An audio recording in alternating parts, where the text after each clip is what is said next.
Hi. ఈ ఘటనలో తరుణ్ అనే 26 ఏళ్ల యువకుడు మరణించాడు. పోలీసులు ఇప్పటికే సుమారు 14 మందిని అరెస్టు చేశారు. మార్చి 4 హోలీ పండుగ పూట ఢిల్లీలోని ఉత్తమ్ నగర్ ఒక యుద్ధభూమిగా మారింది. ఒక 11 ఏళ్ల చిన్నారి సరదాగా విసిరిన నీటి బుడగ పొరుగున ఉన్న ముస్లిం మహిళపై పడింది.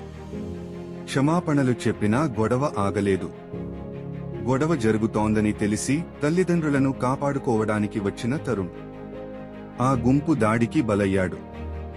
దశాబ్దాల కాలంగా ఇరుగు పొరుగున ఉన్న కుటుంబాలు చిన్న కారణంతో ప్రాణాలు తీసుకునే స్థాయికి వెళ్లాయి.